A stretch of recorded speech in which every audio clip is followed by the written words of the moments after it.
নমস্কার বন্ধুরা, আজকে আমি বানাতে চলেছি বড়া পাও।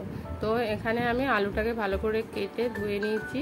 তো এখানে আলুটাকে আমি ইয়েতে কুকারে সিদ্ধ করব না, সসপ্যানে সিদ্ধ করব। তার জন্য ছোট ছোট করে কেটে, আর যেহেতু আলুটা চন্দ্রমুখী এই জন্য এটা তাড়াতাড়ি হয়ে যায়।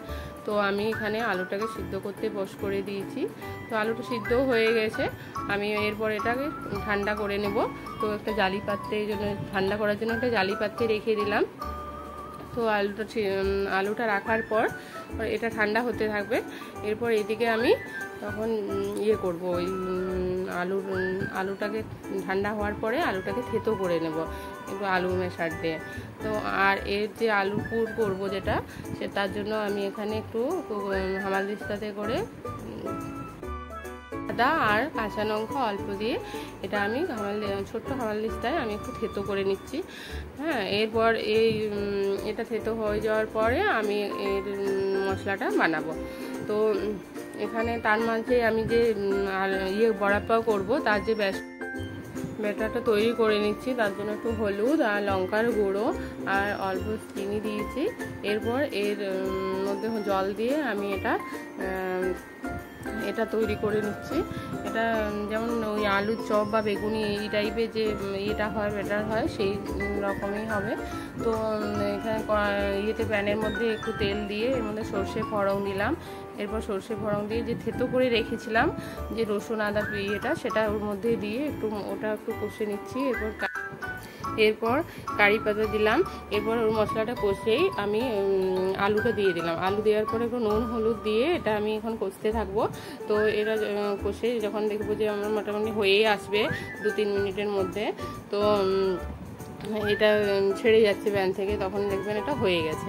তো আলুর পুর তৈরি। আমি এখানে আলুটাকে ঠান্ডা করে গোল গোল করে বেসনের মধ্যে দিয়ে এটা আমি বড়া বানিয়ে ফেলবো।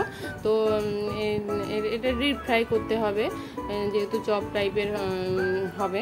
তো এখানে এটা হতে একটু টাইম লাগে কম আঁচের মধ্যে। তো আমার যে বেসনটা মানে বেঁচে গেছিলো, বা এটার থেকেও আমি একটা ওই বেসনের জোড়া বলে সেটাকে আমি বানিয়ে নিচ্ছি। ওই জালি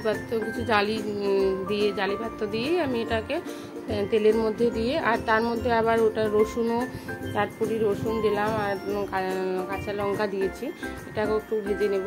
তো এর যে বেসনের চূড়া বানাবো, তার জন্য আমি একটু নারকেল কুচো দিয়েছি আর একটু শুকনো গুঁড়ো লঙ্কা আর লবণ দিয়ে, আর এটাকে ঠান্ডা করে আমি এটা মিক্সারে পেস্ট করে নেব। তো এটা বেশ কাঞ্চি টাইপের খেতে হয়, খুব সুন্দর বড়া পাওয়ের মধ্যে। এটাও আমি এক ধরনের চাটনি বানিয়ে নিলাম। আমরা এরপর ধনেপাতা চাটনিটা বানিয়ে নেব। তো ওর জন্য রসুন, আদা আর ধনেপাতা দিয়ে একটু লবণ দিয়ে আর লঙ্কা দিয়ে আমি এটা বানিয়ে নিচ্ছি। এরপর এটা একটু লেবুর রসও দিয়ে দিলাম। হ্যাঁ, এরপর আমি এখানে দেখুন ব্রেড নিয়েছি। এই ব্রেডটা আমি বড়াপাওয়ের ব্রেডটা পাইনি, তার জন্য নর্মাল এই ব্রেড দিয়েই করছি। তো এখানে আমার এই তো দেখুন পরপর আমি বানিয়ে নিলাম, আমার তৈরি। তো আমি মেয়েকে দিয়ে প্রথম ট্রাই করালাম, খুবই ভালো বললো, খেতে হয়েছে। তো বন্ধুরা, আপনারাও বাড়িতে বানাবেন। ধন্যবাদ দেখার জন্য।